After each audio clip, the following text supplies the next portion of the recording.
And now it's Deborah Kobylt Live and the Little Italy Podcast. Hi, everybody. Thank you so much for joining me today. I'm Deborah Kobylt Live and our Little Italy Podcast. And please welcome our guest, Christopher Gialanella. I have to put my glasses on for that because I had to make sure that I pronounced your name right. You know, I've known you for a while. I got to get it right? These long Italian names that we have. Christopher Gialanella is the publisher and also the president of Los Angeles Magazine. Oh, don't leave me yet now. There you go. There's the latest magazine with Paris Hilton on the cover. Also Orange Coast Magazine and Pasadena Magazine. There you go. Oh, I love it. Hey, Christopher, you come prepared. I love this. Always. You gotta love a guest who comes prepared.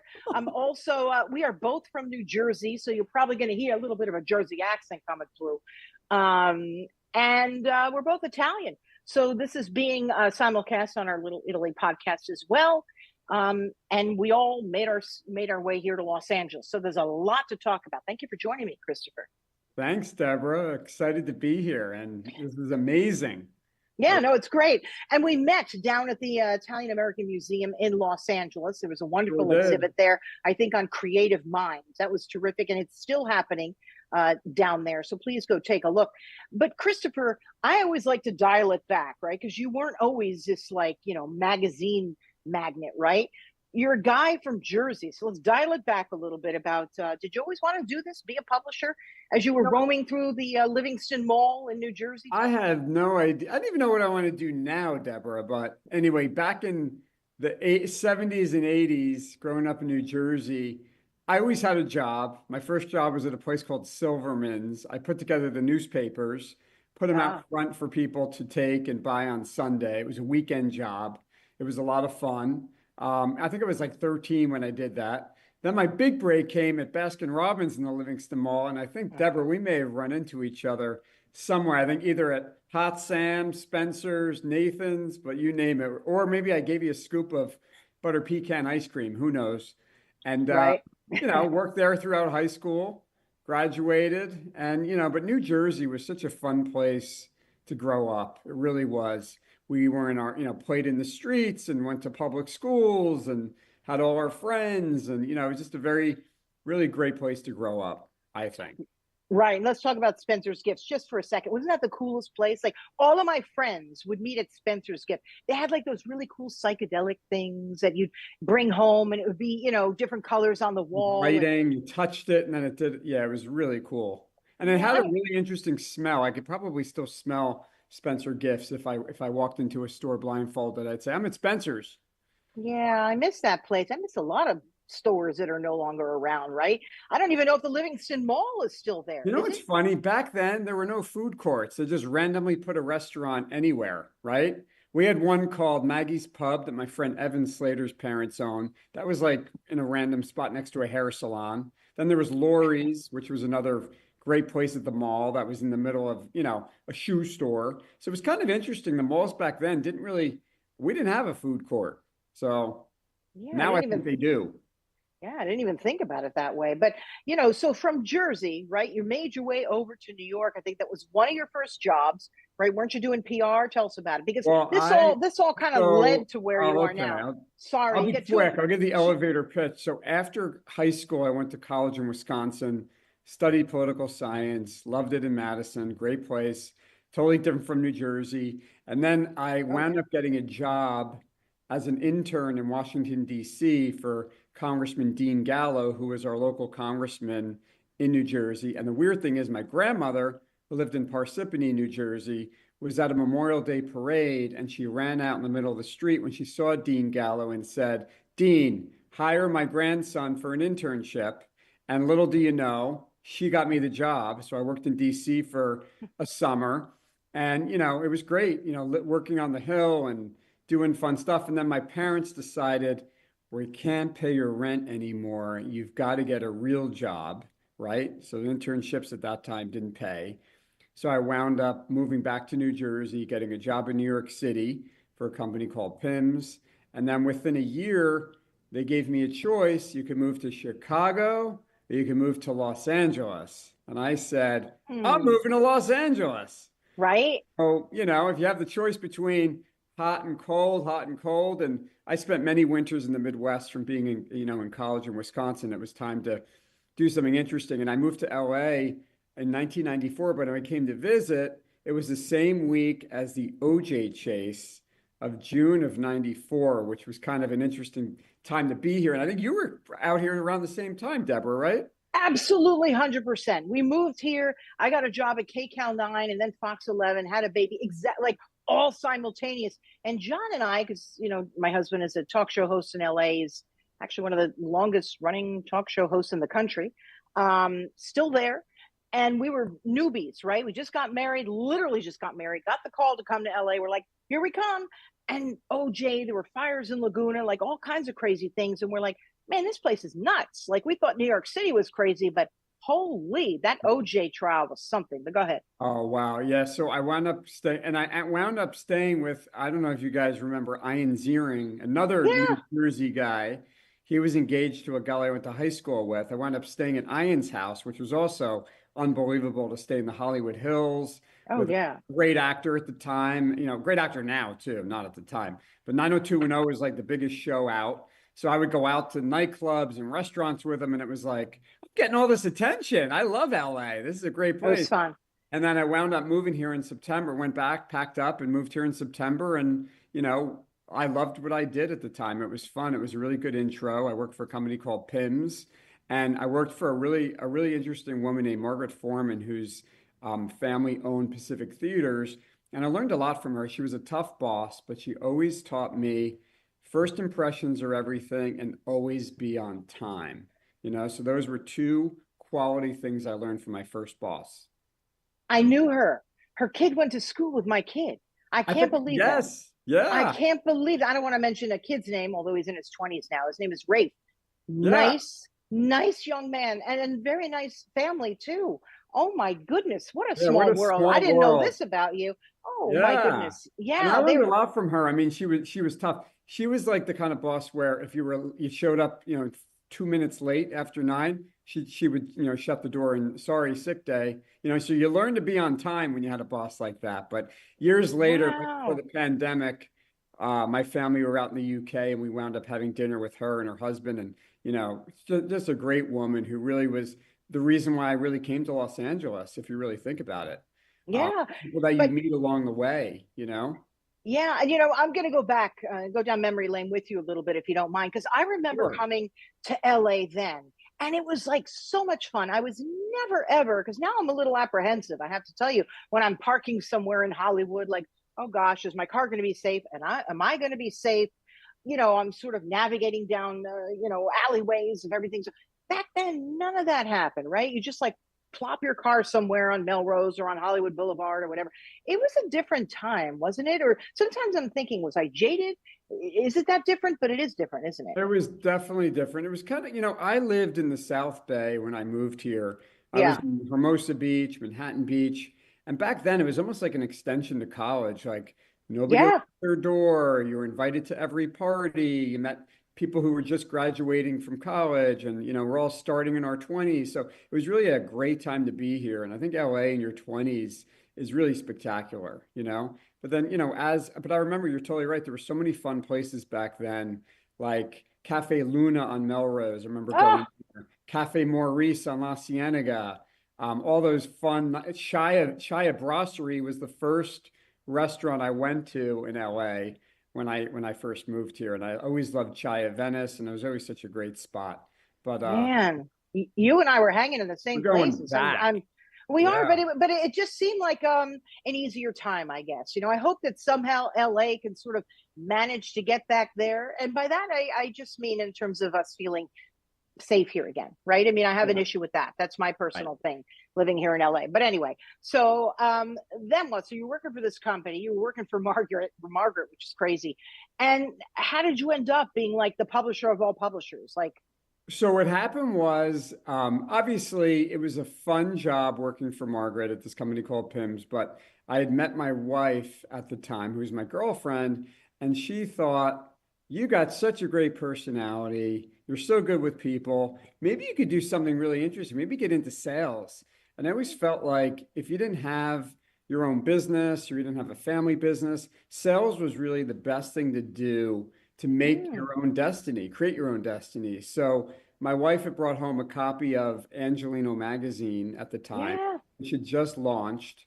And she said, you should call this gentleman whose face is in the magazine. His name was Michael Kong. He was the founder and original publisher. They started in Chicago. They launched in LA. And I randomly called them. That's the time when you actually pick up the phone and call somebody.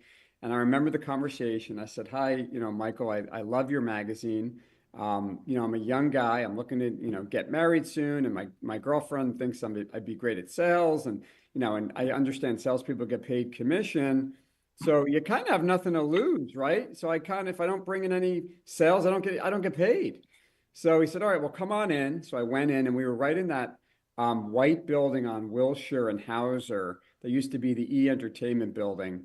That's where the original offices were. And I went in, introduced myself, and Michael's like, great, you're going to sit right here. And I literally shared an office with him, which at first I was nervous, but then in hindsight, it was probably one of the best things ever because I literally learned every single thing about the magazine world, publishing, sales, and everything else. So it was really a great experience for me. And, Michael and I are still close to this day. And, that's where I got my start, in sales and kind of grew to ad director, then associate publisher, then publisher, then group publisher, so spent many years at Modern Luxury, 23 years to be exact. And then, changes happen. And now I'm here at LA Magazine in Orange Coast in Pasadena. So, very interesting cycle. If anybody goes on your Instagram page, you are everywhere. Absolutely everywhere. I think you clone yourself, but we'll talk about that later. And I've done my research on you. I've made some phone calls. Everybody likes you, Christopher. Oh, they everybody. do? Yes, everybody likes you. I didn't know that. I like to be liked. Yeah, no, they're like, oh yeah, he gets everything done. Oh yeah, he's so personable. Oh, you're one of those guys. So of course you would be good at sales because you're a likable guy. And the first rule of sales is you got to be likable, not a bullshitter, right? A lot of these guys walk into the, but you sort of, I can see where you exude that you like what you do. Like when I met you at the museum, we just struck up a great conversation, and then other people joined in. So of course you're going to be a success doing this. So here you are now at let's talk Los Angeles Magazine. You were lifting up the cover with Paris Hilton. Magazines have changed too. It hasn't just changed that we don't go to Spencer's Gifts anymore, right? Magazines have changed a lot. So talk to me about sales. Talk to me about holding the magazine versus going online and looking at it. Like how is it changing? How are you changing with it? Well, just to go back to what you had said about being a salesperson, I always felt like, and then I'll answer that other question. It's so important to walk into a room and not have people avoid you, right? So I always feel like whenever you're meeting somebody and you're presenting an opportunity or you're on a sales call, it's almost like a first date. You ask so many questions to see, if it makes sense to continue doing business. And it's okay if it doesn't. And I always kind of took the approach was, this is what we're doing. Give me 5-10 minutes. If you don't want to hear it anymore, you don't have to, but don't you want to know what's going on? And most people really appreciated that approach because, you're not like being so salesy, but you're really being more informative. So I think that's really important. And especially to segue into where we're going with print magazines, it's more important now whenever I'm on a sales call with myself or my team or whatever to present opportunities that not are only print, but digital and experiential and social media and video. So our business model has really changed where we have the core magazine. And, I'm so proud of LA Magazine. And when I came over about 2.5 years ago, the magazine had been purchased by two attorneys, Mark Garagos and Ben Meiselas, and they formed a new media company called Engine Vision Media. And they'd reached out to me because they had heard all about me, Deborah. Hey, you're the guy that needs to oversee our media company. So I came on board, and it's been amazing. And I always coveted LA Magazine as sort of like the Bible to Los Angeles. I mean, it started in the 60s. Jeff Miller was the original publisher, and it was always based on retail, shopping, the best places to hike, luxury, travel, you name it. We're still doing the same thing today, really being a celebratory magazine and really celebrating the city we live in. So that's kind of the background of the magazine itself. I know so much is online. I know so much is on Instagram and TikTok and everything else. We've got to keep our print magazines. I was just at one of the local TV stations in their green room at the newsroom because I was appearing on something. And there was, of course, LA Magazine and a couple of magazines in the green room. And I picked it up and I noticed something in particular, right? I picked it up and somebody else was in the green room waiting to go on. And they said, "Oh, what are you reading?" And it really struck up a conversation as opposed to me just scrolling through my phone. We've got it, you know what I mean? And then I wouldn't have talked to this guy at all. And then somebody else walked in and they're like, "Oh, what are you guys talking about?" It really, conjures up a conversation. We've got to keep some of the old stuff a little bit, right? We got to keep the print magazines alive. I like them on my coffee table personally, but will we? That's my question. Yeah, I mean, I really, I honestly think almost like, records came back, whoever would have thought albums and CDs might be coming back, so old is new, and I honestly think with the pandemic coming, our magazines had a lot more value too, because most people were home 5 years ago and they wanted content that wasn't all about what you're watching on the news and how bad things are getting. So we were almost an escape. And I think that's people really appreciated reading a print magazine at that time. And our subscriptions have gone up too since then. So people really want to explore and read and understand what's happening in the city. Yesterday, I was with a gal who we had tea at the Peninsula for a meeting, and she's from Chicago, and I brought her a copy of the magazine, and she was so grateful because she's in town and she wants to know where to go and what to do, so you're right, it's a conversation piece as well. Yeah, that was my next question. As president and publisher, how do you decide the content, right? Because, are you appealing to people who are 20? Are you appealing to somebody like me who's, let's just say, over 40? Like, Yeah, what, yeah. you know what I mean? Like, how do you do that? Because 40 is cool too now. 60 is cool too. You can be 80. Look at, what is it? Iris Appel, God rest her soul. She was cool. I think she was 100. Yeah. I mean, it's okay now to go to a place and see an older influencer. They don't even have to be an influencer, but you know what I mean? Hanging with somebody who's young. Like, how do you decide this stuff? So we have obviously, I'm on more of the business side, but we have our editorial team, and we put together an editorial calendar every year of what makes sense for that month. So we know January in LA is best new restaurants. Yes. February is interesting because we kind of pivoted with the fires in LA, and we did really awesome fire covers. And actually, you can see one behind me. Garen Swing did this great cover. He lived in the Palisades. His home was partially burned, and he had a gallery.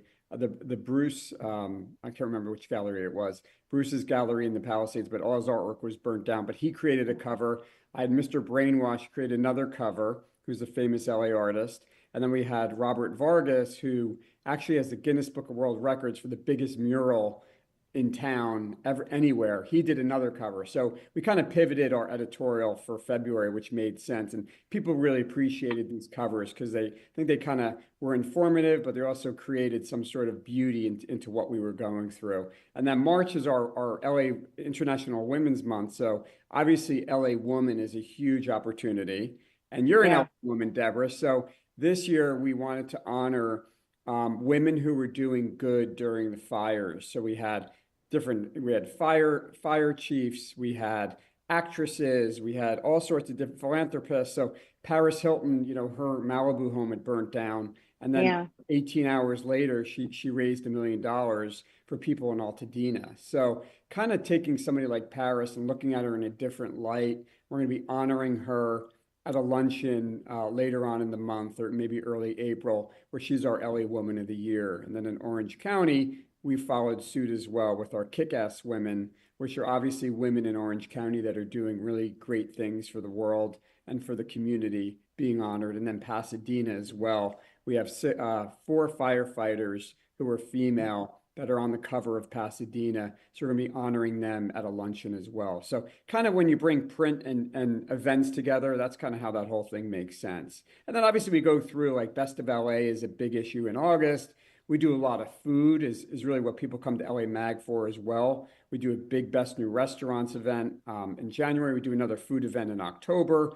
We do a big Leading Men of Hollywood in November. So really depending on what's happening, we kind of create a really cool editorial theme to go along with it. And then in that theme, we have print, we have digital, and then we try to do some sort of experiential, some sort of an event component as well.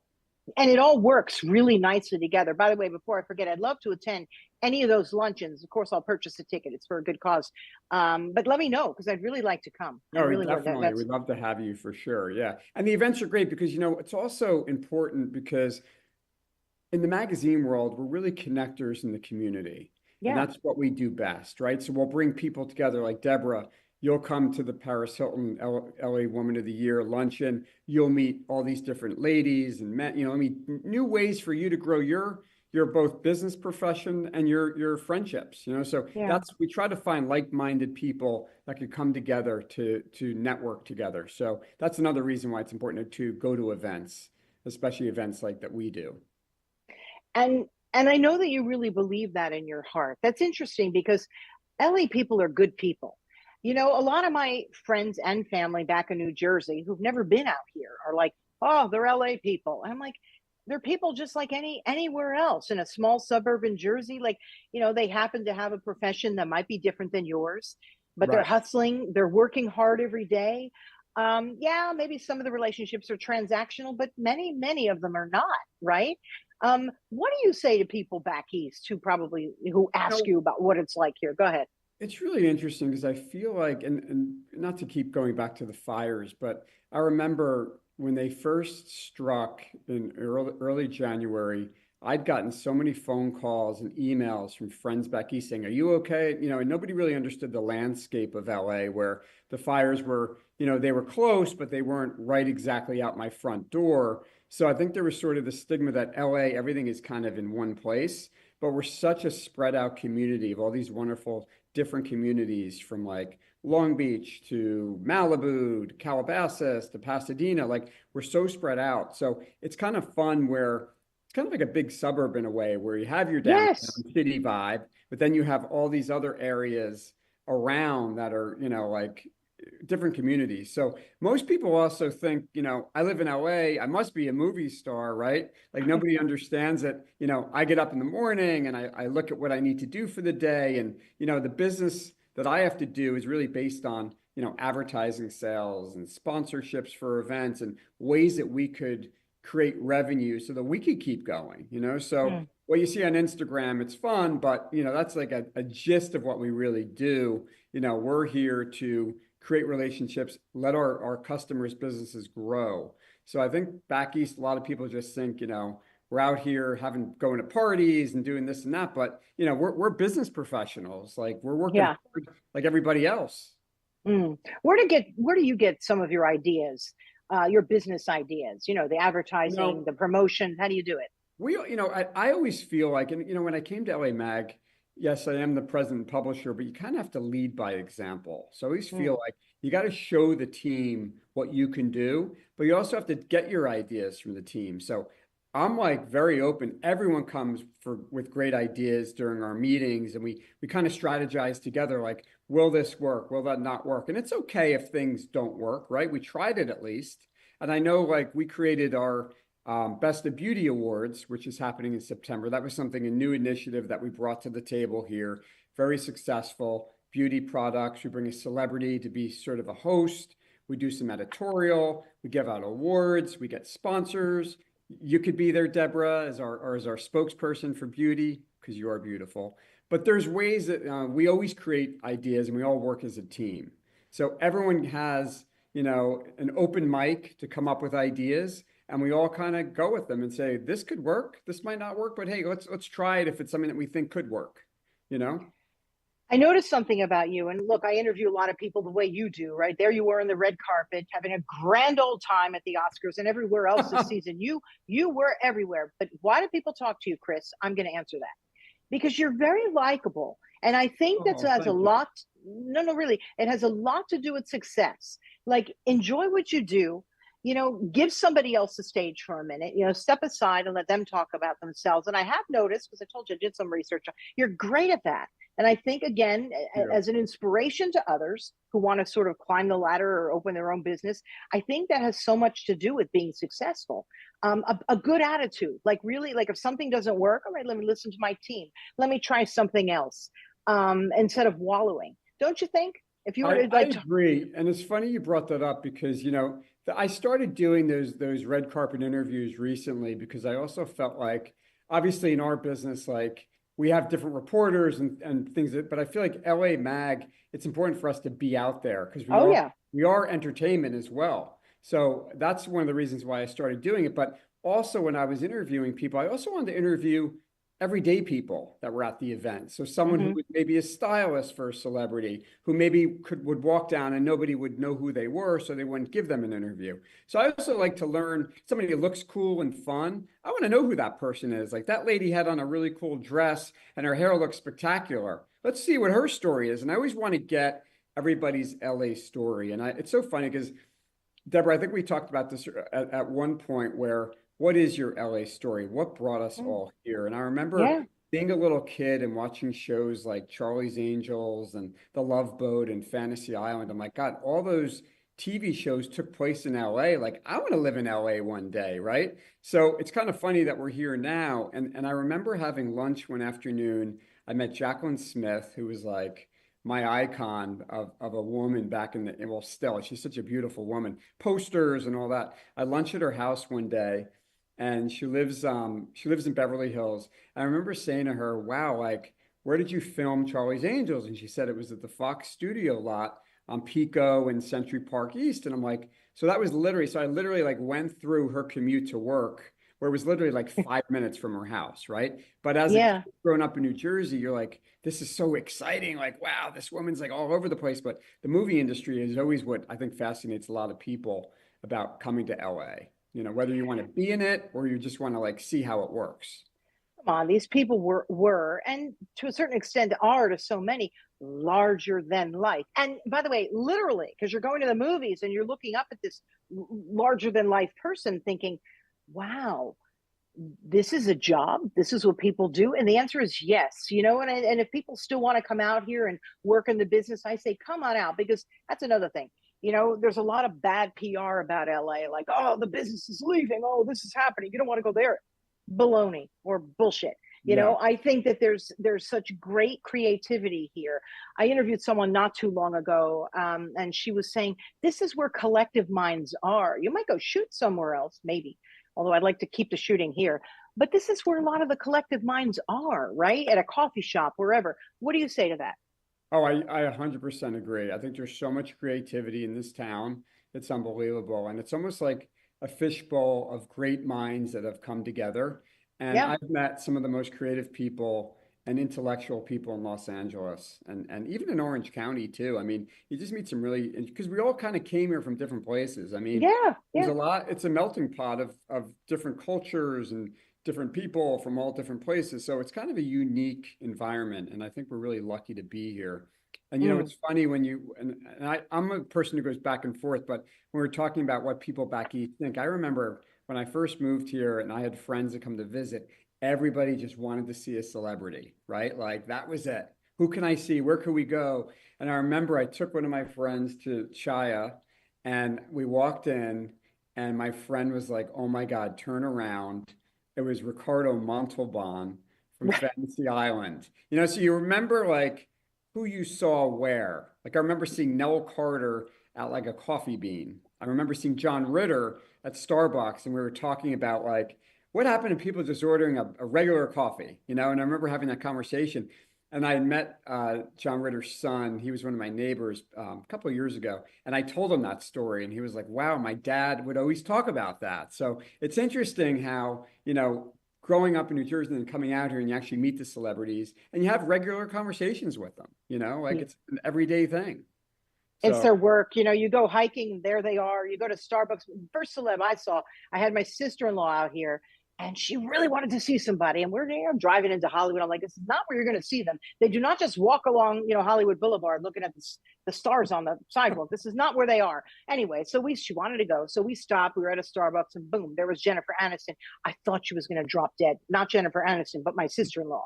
right? And I thought, you really can spot people anywhere. But to anybody in Jersey or anywhere else around the country or world, you want to spot a celebrity, go to an ordinary place, usually a coffee shop. It is true. You go to the coffee shop, a farmer's market, fresh veggies right on your Saturday or Sunday morning. Absolutely. This is where you're going to find them. There's your tip. All right, let's talk about, because this is being simulcast on my Little Italy podcast, you're Italian, Christopher. Yeah. Let's talk a little bit about that. Growing up Italian, who was the cook? What are some Well, of the memories? Go ahead. It's so funny because, I was talking about my grandmother, the one who got me the internship with Congressman Dean Gallo. But I remember my parting gift from her when I moved to California was we call it gravy in New Jersey. I don't know if you do, but I always call it gravy, her gravy pot. So it was a pot that like her grandmother had from Italy, grew up in the Puglia region. Anyway, so I have that pot today. And I remember like it's such an important part of like my culture because I always think about all the meatballs and sausage and all the things that were cooked in that pot. And even like I said to my wife, if we had to evacuate, that's what's coming with me is my grandmother's gravy pot. And I just feel like it symbolizes so much as far as like my Italian culture because it's just something that has been in our family for so many years. Yeah, it might not have so much value, but it has value to me because it's something that's so important to my family. And I think growing up Italian, you really learn family is everything, and I wound up marrying a Jewish girl from New York. And in that culture, family is everything. Yeah, I was going to say. So many cultures, family is everything. Everything. So, I just think we have the best food. I love cooking meatballs. I love making chicken parmesan and eggplant parmesan and all that. And that's something that I'll always continue to do and, pass it on to my son, but he doesn't like to cook that kind of stuff. But yeah, I'm not America's greatest cook. And usually people are like, okay, that's a curse because I come from an enormous Italian family in New Jersey. And somehow that one just skipped right over me. I just wanted to get to work. I didn't want to spend at the time in my brain. I was like, oh, I'm going to be there all day. Never mind. And I never really learned to do it the right way. So I cut corners a lot. And my kids are like, Mom, you're going to burn the sauce. It's never too late. But I'm not America's greatest Italian cook. How about your parents? I mean, oh yeah. what were they like? Go ahead. My parents were great. They met in their 20s and, my mom grew up in an Italian household and my grandfather was, a really amazing guy. My grandmother, just wonderful people. And, my dad's side it's kind of interesting because there were two sides of Italians. Like my mom's side was a little bit more, I'm going to say proper. And my dad's side was a little bit more loosey-goosey about the way things were done, And I remember going on Sundays, it was like going to my grandmother's house and having a bowl of macaroni or, she had a pool, so we were always there. So I feel like pasta has always been a big part of my life. And it's hard because, the pasta in America is not like the pasta in Italy, so we got to be careful where you don't want to be, 450 pounds because all you do is eat pasta. So right now I limit it as much as I can, but but back then everyone ate what they wanted and it was just a different time, like and I remember like my wife is kind of like worried about using the knife that you cut the chicken with, where you're going to cut it. My grandmother, I don't even know, she didn't even use utensils. It was her hands were on this, hands were on that. She put in your plate, like it was easier back then, I feel, You're making me laugh. We never got sick, No, it's true, but you're right. You just put in the plate. It's like here, and you don't really like measure everything out with a measuring cup. It's like there's your hand. You put it in, and there you go. Right? Exactly. It's a different time for sure. What's your favorite kind of food to eat out here? Is it Italian? Is it a sort of a mix of everything? Like, where do you love to go? It's so funny because I love steakhouses. And even though I was a vegan for 18 months at one point while I was living in LA, I love steakhouses. I love Italian, obviously. And, I'm also a big sushi guy. And my son loves sushi.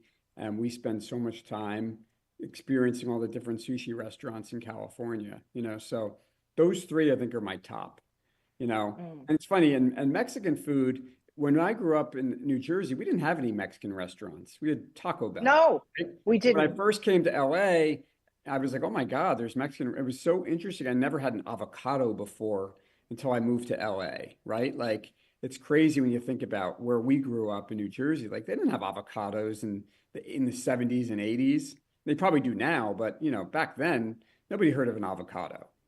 No, it's true. It's more like spinach or rapini or you know what I mean? The Italian vegetables. My mom cooked everything Absolutely. with garlic. I don't like garlic. I know you're supposed to like garlic, it's healthy, but I never, but yeah, you're right. I don't remember ever having an avocado on my plate. It's crazy. Now, what So did you do for Christmas Eve? Did you do the fish? Was that a big to do in your household? we went from the 11 down to I think 7. I didn't eat any of them unless it was breaded flounder because I'm not exactly a seafood person, right? I'll go to the sushi restaurant with you, but I'm getting an avocado sushi. Like I'm just not that girl. But and my poor mom and dad, because they would, once I had kids, I have 3 sons, they'd be out here for Christmas and they'd be over at I don't know, whatever market, and they'd be buying and coming back with shrimp and everything. Nobody would eat it except my parents, and that would be left over. Yes, growing up though, we did all the fish with all my aunts and uncles. There were so many of them. And they'd all collect at the house. I think Christmas Eve was at an aunt's house, and then Christmas Day was at ours. But yes, we did it the traditional way. How about you? Yeah, exactly. I mean, we always had the angel hair pasta with all the seafood. Oh That yeah. was a staple on Christmas Eve, and then they had the clams oreganata, you had shrimp scampi, you had all that stuff, was really what we did growing up. But it's interesting. I mean, you've got sons and I have a son. Like, are they going to want to continue these traditions? Like, I don't know. Like, I don't think my son he could probably eat a roll of sushi on Christmas Eve and be happy. Like, so who knows what's going to happen with the next generation? It depends because I have friends who live in primarily Italian enclaves. Like, I think near Glendale, there's some areas. And, they're all in the same area, the aunts, the uncles, the kids. And I think they're upholding it. I know in my family where they all went away to school, they come home with different tastes. You're right. One is a vegan. He won't go near half the stuff. The other one only wants like the chicken parm, which really isn't an Italian dish anyway. If you go to Italy, you're not going to find it. The other one is a sensitive stomach. So to your point, I have no idea. I pray to God to make the sign of the cross that they make anything, that I give them. So what do you think? No, I agree. And it's funny, this is the sign of the cross. I mean, we're talking about, and maybe we shouldn't talk about religion, but obviously growing up in a Catholic Italian household in New Jersey, we went to church every single Sunday. And that was always sort of like what we did. And it's interesting. I mean, anytime I remember if I ever got homesick, I would say, you know what, maybe I'll just like go to church because it always felt comforting in a way because it felt like something that I grew up doing, as a kid. But I Hmm. haven't been to church in so long, and I think my grandparents are turning over in their graves because religion was such a big part of being Italian back east. There's a tradition attached to it. I go every week. It's not during the weekend, though. I go myself privately because then I can just sort of reflect on my own. I don't have I to be part love of the that. whole. I do. I go to St. Monica's in Santa Monica, and Yeah, it's a lovely church. It's also a very inviting church for all people. You go there and you don't feel like they're discriminating against anyone. You know what I mean? They're a very open place, and I I like love it. that. And it's just something I do for myself. It's a shorter mass. I like it, and I try to go once a week. It's just something I do for I didn't even myself. know they had masses during the week. I just Yeah, thought it they was do. They do. And Sundays that and one, maybe Saturday. I had no idea. yeah, I mean, if you sort of have that, feeling, find one and then just quietly go. It's something about the tradition of it all. And of course, as a kid, I couldn't wait to get out of there. But now as an adult, I go there and I just feel a sense of peace. And I walk out of there going, okay, please, I did one good thing. Or to put it as the Jewish people would say, my mitzvah for the week, right? It's like I went quietly, didn't tell anybody, and hopefully my prayers are being heard at the very least, right? We always had a funny tradition growing up. If for some reason, if you were, as we got older, if you were asleep, you didn't have to go to church, right? Oh, I that's remember being funny. in junior high, and my brother Mike, for some reason, was always asleep. And then as we were pulling out of the driveway, we'd see him at the front window, well, making a funny gesture at us, while we're off to church. Oh, I'm surprised that he wasn't pulled, that your dad didn't run in there and pull him in the car. That's funny. That's a good one. All right, we have just like 5 minutes or so. Oh, I'm no, I want to talk to you for like another 2 hours, Deborah. We have to have you come back on. But a couple of things, I'm going to rattle them out to you. So I know that Jacqueline Smith was your it girl growing up, but to this day, when you walk into a room like the Oscars or wherever, do you just turn your head and go, I can't believe I'm in the same room with him or her? Give me a name or two. Well, it's interesting. I always kind of think about people that I've met that we've worked with. Like Laura Dern was on a cover that we had. Cynthia Erivo recently was on one of our covers. I ran into her at the Critics' Choice Awards, and she gave me such a big hello. So it's kind of fun when the celebrities come up to you and say, wow, how are you? I remember Milo Ventimiglia from This Is Us came up to me at a restaurant to say hello because we had him on our cover. So I think it's kind of fun when it kind of comes together where we did something really cool. Like we had our Pride cover last year with an actress named Michaela J. Rodriguez. I ran into her at the Elton John, and it was so great to see her and reminisce about the cover. So for me, it's more meaningful when there's something that I could kind of give back or remember. That's nice. This is what we did together. So it's always important for me to have those relationships. So I have friends visiting from back east. Where do I tell them to go for the day? A quick day trip around LA. I mean, I'm just saying, right? I mean, I would always say, and obviously right now it might be difficult, but always take that ride up the coast. I think is so important. I love going through Topanga Canyon and going out through the valley. I think that's always a fun drive to do.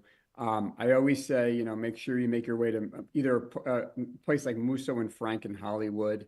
In an old school restaurant, I think is such a great thing to do when you're here. Obviously, many people like to hike. So if they're hikers, hit Runyon Canyon. And even if you want to just like take a walk on the beach. I mean, it's funny, we live in LA and like I wish I went to the beach a lot more. I don't go that much, but I wish I did, So I go every day. Every day you'll see me. Deborah, I gotta start hanging out with you. We'll go to St. Monica's Mass, then we'll go to church, and then we'll go to the beach.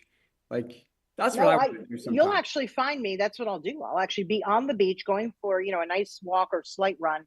And then I will go there at noon. So that'll be like my once a week. It's funny, but someone told me you should always do 1 hour out of your day for you. And one thing that I love to do is work out. I go to this place called Stark and I love fitness. And you know what I love about it? It just takes your mind off of everything because you're just focused on doing your benching, doing your arms, your shoulders, your whatever. So it's just 1 hour out of my day that I don't think about anything, So, all right, then we got to get you going more to the beach, but you live near the water. You should get there, even if it's by the marina or something, right? You've got the boats. You can go walk by the boats. Oh, I do that. I just haven't really sat on a beach for a while, but I will. I'll do it. Any parting words you want to tell our audience about you, about the magazine, about what's coming up? I just would welcome everybody. And, we talked about, who reads LA Magazine. I mean, we're something for everybody, whether you're just, you're in your 20s, 30s, 40s. We always have ways to connect the community together. So I encourage everybody to follow us on Instagram, follow me on Instagram. I'm happy to let you know what's happening when our big food event is. And, if you have any ideas about what we could do better, let me know too. Like we're open to suggestions. And, I think we have a great product right here in LA and in Orange County and in Pasadena. But hey, I'm still learning every day, Deborah. Every day learning curve for me too. Yeah. So we'll see.